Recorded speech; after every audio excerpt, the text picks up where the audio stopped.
Hey everybody, this is Bobby Harbert from Sister to Sister International Network of Professional African American Women, Inc., better known as Sister to Sister, Inc., and you're listening to the Sisters Excel podcast. This show focuses on our guests' lived experiences, their lives from where they came from, and the impact they've had in their communities and beyond.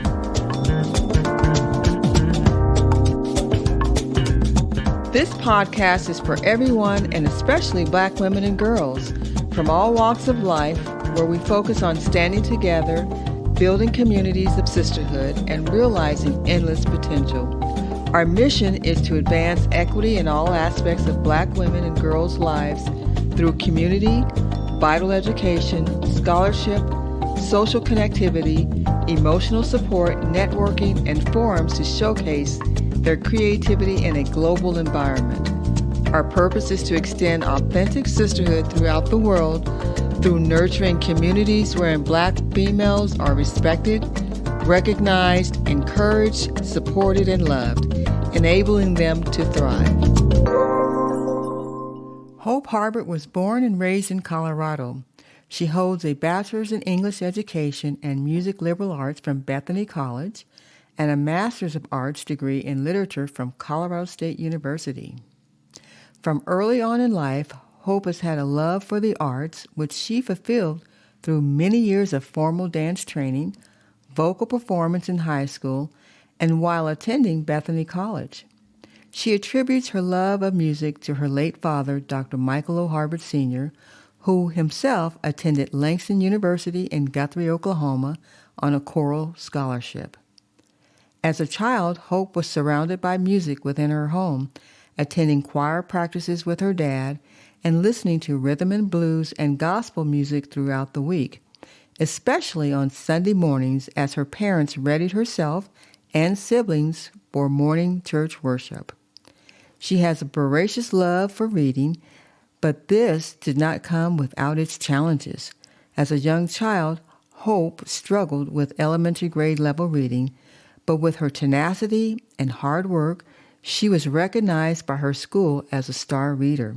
Hope toured with Bethany College Chapel to various destinations. In addition, she studied abroad in England, which further bolstered her love of the arts. Ms. Harbert is currently the Director of Operations for Community Educational Outreach, a nonprofit educational service located in halfway houses across the state. Hope has a love for learning and educating others, which is why she's been such a strong advocate for working with this nonprofit to be the bridge for her clients to cross over into Maine society, where they can begin their journey to reaching their personal and career goals. Hope recently published her debut novel, a dark romance entitled Dark Dance. When she's not imagining ways to make her characters' life harder, Hope's status as an audiophile has her constantly looking for new music, from local bands to the latest Broadway musical coming to her hometown.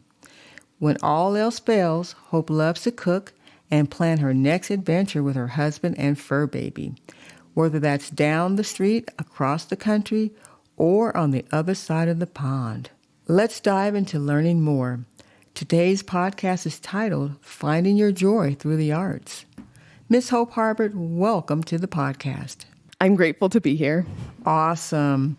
So, Hope, as we've learned about your education and talents and pursuits of the arts, do you recall the time when you realized that you wanted to, train in vocal performance?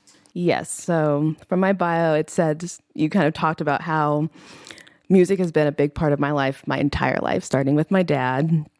And the first time I really had an inkling I could pursue music, I was a junior in high school, and a friend of mine, Julie Freeman, she went to Bethany College as well. She was a year older than me.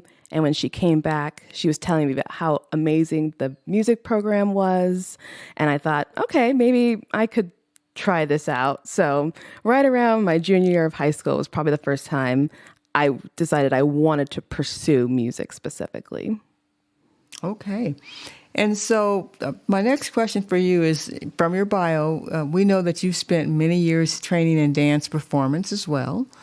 Outside of your actual day of performing for your audience, will you tell us about some of your experiences during those years and what you learned or benefited from the many hours of preparation for those big events that you performed in? Yeah, I guess I think of I'll call it a dance career. I think of my dance career in basically like two parts. The first one would be like anything before college, and then there's my college career as a dancer. So before college, I went to a dance studio called Gayton Dance Studio. That's where I started with ballet first, and then over the years, I added more and more different types of dance. So I did hip hop for a while. I skipped tap for some reason. I don't know why, but I just tried lots of different types of dance before college. And then once I got to college, that was really when it became more serious, dare I say, because before then it was just sort of like after school type dancing. But once I got to college, we had things like 6 a.m. rehearsals. We had practice every single day. We had to go to any home game that was a football game or a basketball game. And so what that really meant was the dance team had a full year run. Like a lot of other sports, they're a fall sport or they're a spring sport, but dance was year round because we had to do football season, basketball season, and then dance season was after that. And so that just helped me to learn how to really balance so many different responsibilities, some of them really physical because of all the dancing, some of it, more mental because I was still trying to keep my, a good GPA in college. And so just all those years and experiences has helped me maybe in my adulthood as well, just balance just tons of things happening in my life at once. It's good to be a multitasker, isn't it? I mean, yeah. I'm not saying I'm any good at it, but I do it a lot. I think you've proven that you are good at it, though. Just on the fact that our audience will see it a little bit more once we dig a little bit deeper into you. So, for now, you've learned you're earning your livelihood working with Community Education Outreach, which is a nonprofit. From the work that you do, I know that your organization is focused on development of the clients.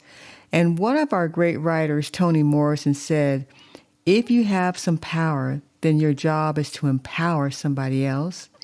Will you share with us some of the programming that is offered for your clients and speak a bit about the importance of what the organization does for its surrounding communities?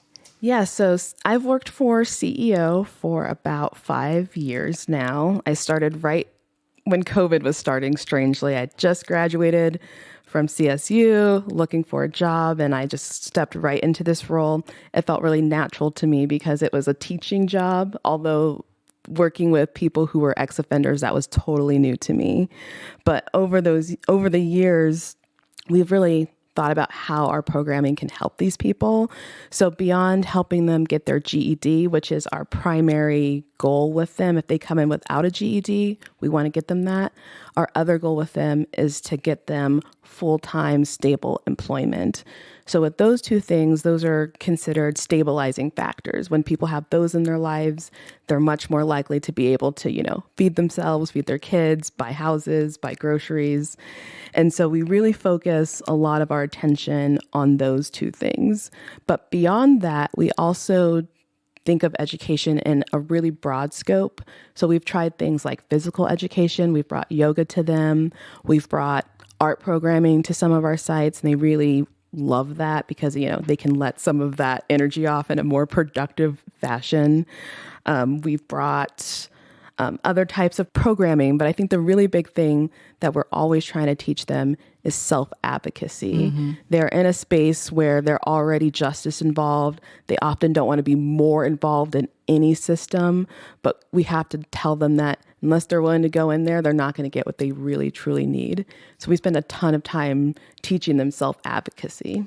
Excellent. That's good. And that's how you're really empowering your clients, is helping them understand they do have to advocate for themselves. And helping them navigate various things as much as we can, giving them the website to the Justice Department, giving them the website to the Civil Rights Department, whatever it happens to be, just being a good resource for them. Now, do you all have a program where you actually go with your clients at all when they are going to have to go advocate, or are they pretty much going to have to do that on their own? It's pretty much completely on their own. Mm-hmm. All of our clients are adults. They're 18 plus, which means they have to start behaving as such. And so we give them as much support as we can when they're in our building. We can, give them addresses, phone numbers, names, but then we send them to do it themselves, because that's what's really going to be empowering for them, is doing it themselves, not waiting for someone to do it for them. That's a great point. Absolutely. Okay, awesome. Thank you for that. So let's switch gears for a moment and talk about your writing, which is a big part of your life. Yes. I love the quote from Toni Morrison, who says, if there's a book that you want to read, but if it hasn't been written, then you must write it. So when was that magical moment for you when you knew that you wanted to be a writer of novels? Well, I love that you picked that Toni Morrison quote, because that's actually why I write novels. Like, I didn't know she said this, truthfully, but now I'm like, that's actually, anytime I step into writing a book, it's because there are elements within a particular story I might like, but it's not put together in a way that I want to see. And so I think, okay, I want this element and these things, but I want to set it in Colorado, or I want to set it in some distant world that doesn't exist. And so just want to say that I really like that Toni Morrison quote that you picked to sort of just talk about this. I think my magical moment was actually a crisis moment, strangely. So I had chosen to write a book for a school project in 10th grade. It was something that any 10th grader in that particular program had to do. You could pick anything you wanted, and I picked writing a novel. And it was literally due the next day. I had not finished the last 2 chapters, and I was like, how do I do this? So I slammed out, it was probably like 2,000-3,000 words, printed the entire novel overnight, because this was like 2008-ish, so the printer wasn't super fast at that point. So it took most of the night to print the whole book. But when I had the whole thing in my hand, I just felt this immense sense of pride, even knowing that the people who were going to look at this book weren't going to read the entire thing, because it was a bunch of teachers who were like just saying, did you do the project? So I knew no one was going to read this, but I just felt this immense sense of pride that this 250-page thing that didn't exist just came out of my brain. And I think that was the magical moment when I was like, there's something special about being able to come up with a story based off of almost nothing and put something out there. I bet. So that's the magical moment for me. Do you remember the title? Or even if you had a title? It's actually a book I've rewritten many times since. I've probably rewritten that story 5 times, start to finish. So I count that basically as 5 individual novels, because even though the characters are similar and some of the other elements are different, the story changes in such dramatic ways each time I approach it. So the title, I do not remember the original title, but the current working title, because it's a book series, it's like a 4-book series, I've entitled The Pyre Chronicles, because it centers around like this idea of fire being cleansing and destroying at the same time. So yeah, that's the current working title of this book that I started and I wrote in a crisis when I was 15 years old. All right. So other than your own writing, what is the most profound book or novel that you've read, and what was the single most important message that you got out of it? That's not a fair question to ask a reader. Okay. We have too many books that we like. So I'm going to answer with 2 books. Okay. I'll let you. So the first book I'm going to choose would be Ella Enchanted by Gail Carson Levine. It was the first book I ever read that made me believe that reading could be fun. I was in 4th grade. I had been struggling with reading up until that point, and they kept giving me all these different books at different levels, and I was like, these all suck. I hate them. And then this book just captured me. And I think it's because it's a Cinderella story, but you don't really realize it's a Cinderella story until about 30% in. And so it had some beats that felt really fun and familiar to a kid like me, but enough differences that it captured me. So I'd pick that one as like probably one of the most important books in my journey as like a reader and an author, because it was the first book that I was like, whoa, this is amazing. And then it just kept me going over and over again. And here I am, writing the things. The second book I would choose is probably The Color Purple by Alice Walker.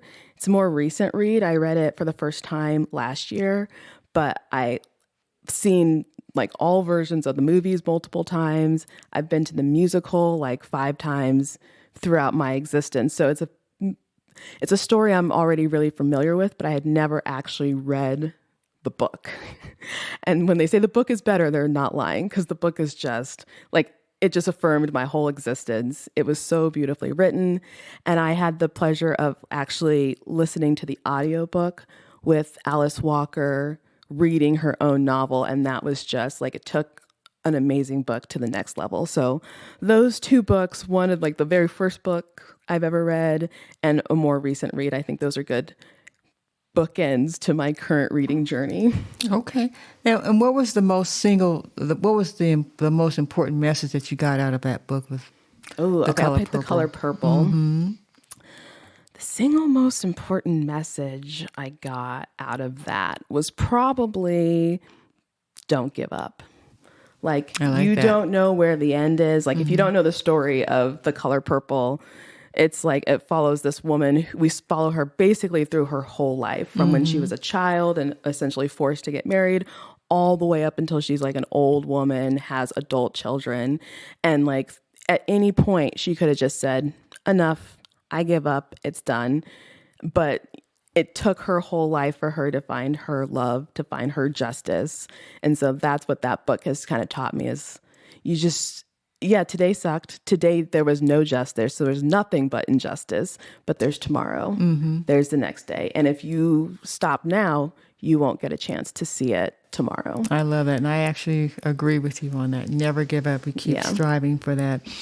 So now let's talk about the genre you chose to write your first book is an interesting one. So my research indicates that dark romance is a subgenre of romance that explores darker themes of the human condition. Themes like control, power, physical or mental distress, abusive situations, loss, etc., are central to the plot underlying the romance between characters. Because dark romance is a part of the romance genre, a happily ever after or happy for now are required to follow the genre conventions. What was your impetus for writing the book Dark Dance? Oof, that's a story, and I'm going to try to do it in a shorter period of time. So I've always been a writer, but it's kind of come in drips and drabs. There have been stretches where I've just really inspired and I can write a lot and I can read a lot. And then there have been years where I didn't do anything. And so I was in a stretch of non-writing right through, I would say, probably 2018 is when I started the stretch of non-writing because I had to switch to academic writing. I was in my master's program at that point, so I wasn't doing any fiction writing. I wasn't doing any fun reading. It was all academics. And that long stretch went from about 2018 all the way through about 2023. So like COVID knocked me out in terms of inspiration. I just had nothing to give. But then something happened. So here's the story. So right at the end of 2023, I was up in Estes Park with my husband and his family, and I had a little run-in with the police, which was extremely traumatic for me. It ended well, thankfully, but the trauma was no less like real for me and my brain. And I had all of this negative energy that was kind of eating me alive, and I had to do something with it. And so the incident in Estes Park happened like right at the end of December. It was like the 31st or something. So it's basically the new year.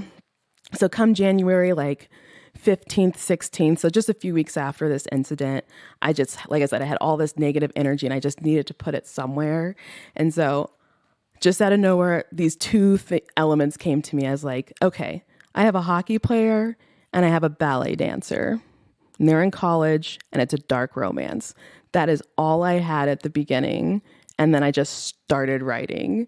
And unsurprising, some of the more traumatic moments in the book definitely came out first because that's what I was experiencing at that point. But through the year, honestly, more things happened. Like our dog died. We had her for 8 years, and that was another trauma that was just like added onto everything. And every time something like that happened, I felt like a dip in my energies to write, but then it was like an immediate turn into, okay, here's some more negative energy. How can I funnel it into something positive? So really that turned into this book that is the fastest book I've ever written. Most books take me about a year to write because I do a lot of planning, a lot of, messing with the characterizations before I even start writing. But this one was just like go, go, go, go, go. And I probably wrote this whole book in 5 months. Okay. It was just like trauma writing. Now, and I noticed the theme of the book is about dancing within your novel, and I'm suspecting that some of that may have came out of your own pursuits of formal dance training. Would you say it's?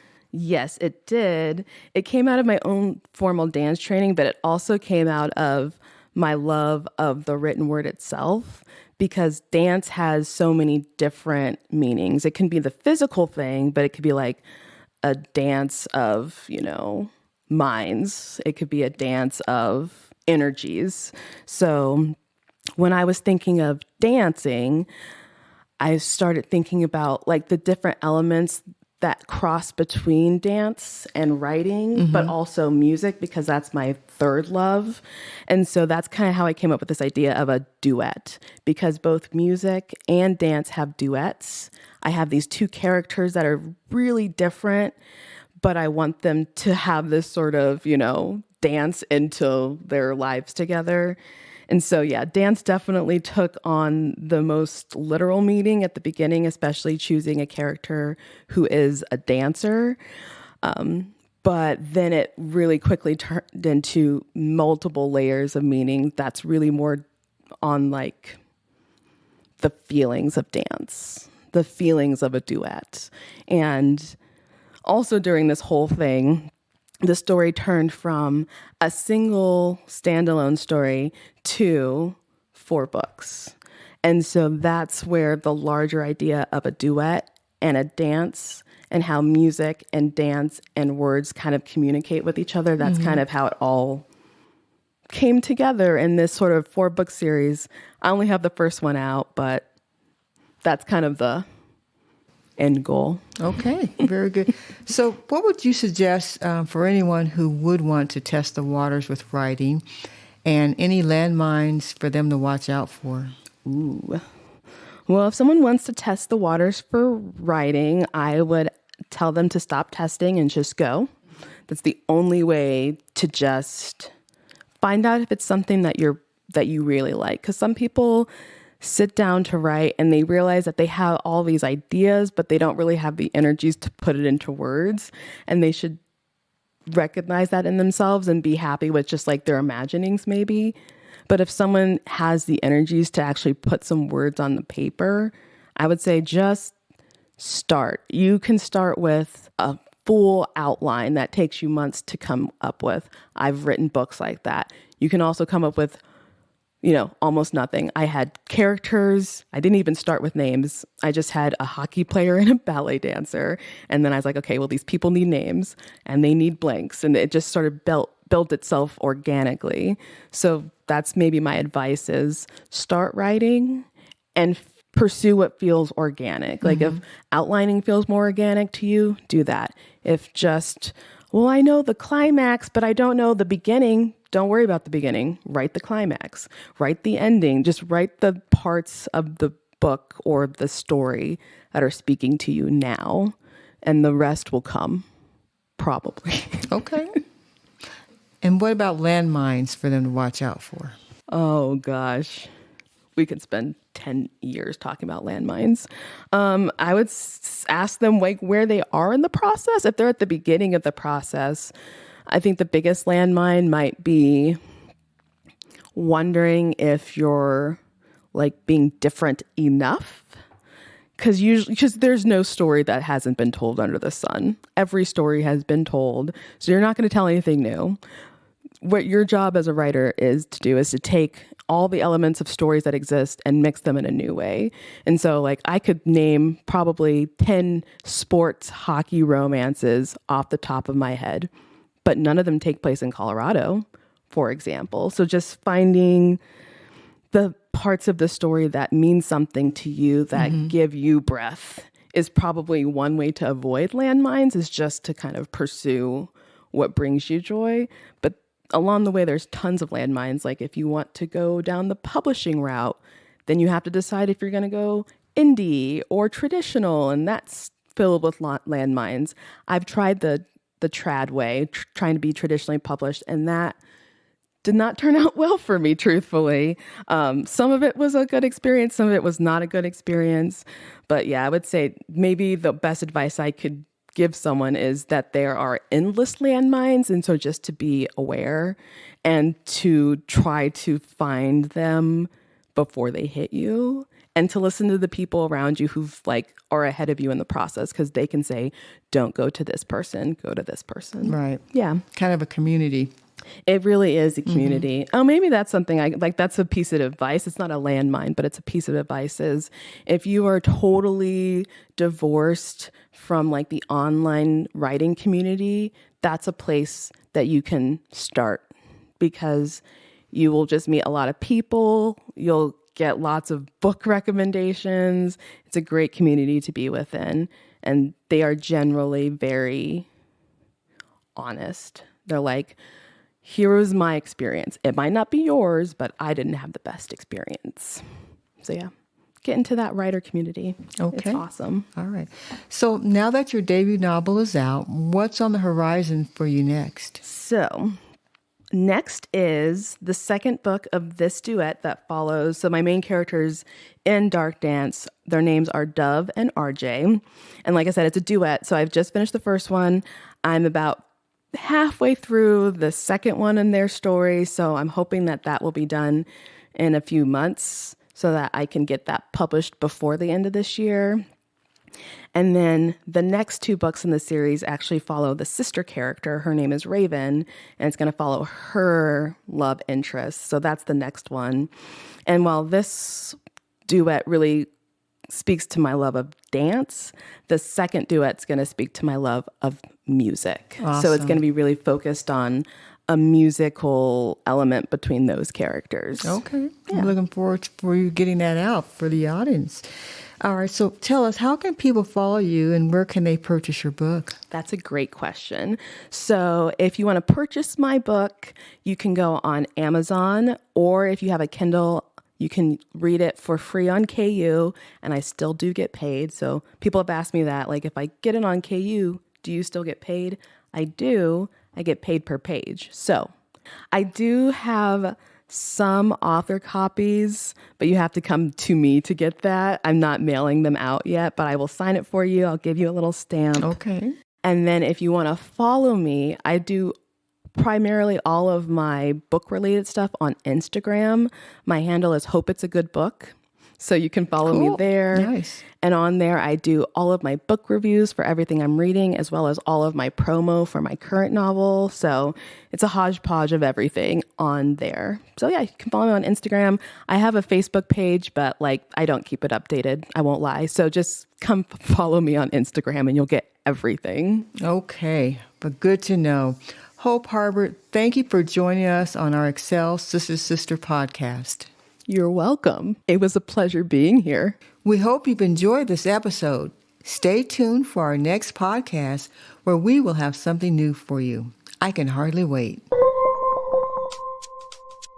Thank you for listening to Sisters Excel podcast. This podcast is for everyone, and especially Black women and girls from all walks of life, where we focus on standing together, building communities of sisterhood, and realizing endless potential.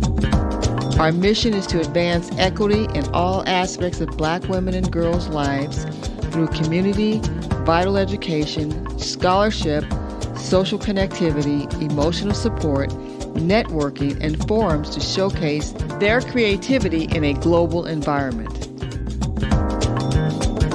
Our purpose is to extend authentic sisterhood throughout the world through nurturing communities wherein Black females are respected, recognized, encouraged, and supported, and loved, enabling them to thrive.